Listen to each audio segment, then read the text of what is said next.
Sa ibang balita, binatikos ng mga tutol sa Marcos Heroes Burial ang kumalat na balitang itatalaga umano si dating Senador Bongbong Marcos bilang DILG Secretary. Nababahala rin daw ang grupo dahil sa umunoy mga senyales ng diktatorya gaya ng mga dumaraming patayan at patuloy na pag-atake sa simbahan. Nakatutok si Chino Gaston.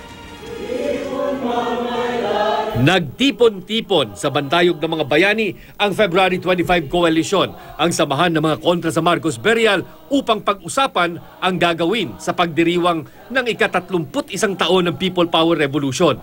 Nanawagan ng grupo sa sambayanan na sariwain ang laban kontra sa diktadorya na anilay bumabalik dahil sa dumaraming namamatay sa kampanya kontra droga, pag-atake sa simbahang Katolika at balak na pagsuspindi sa writ ng habeas corpus. Patuloy kasi yung takot dahil dun sa patayan na nagaganap lalong-lalo na sa mga communities.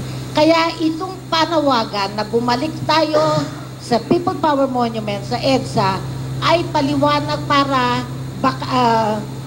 para lutasin. Isa rin sa may init na inalmahan ng kasapi ng grupo ang kumalat na balita na itatalaga daw si dating Senador Bongbong Marcos bilang DILG Secretary. Sabi ng February 25 Coalition, hindi raw dapat ito mangyari dahil sa mga pang-aabusong naganap noong 2 dekadang pananatili sa kapangyarihan ng pamilya Marcos. We get from credible sources that the one who lost the vice presidency, who is a Marcos, could be appointed to a very critical post. So that is something that we have to guard against.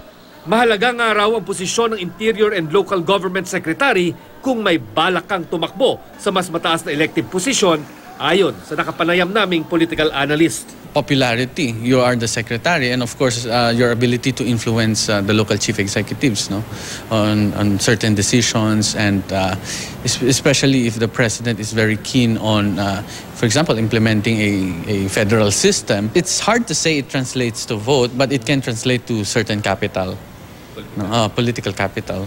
Wala raw impormasyon ang palasyo sa kumakalat na balita na appointment ni Senator Marcos. Sabi rin ng palasyo, mali lang ang pananaw ng mga kritiko ng Pangulo sa ipinapakita nitong political will para resolbahin ang mga matagal ng problema ng bansa. Chino Gaston, Nakatutok, 24 Oras.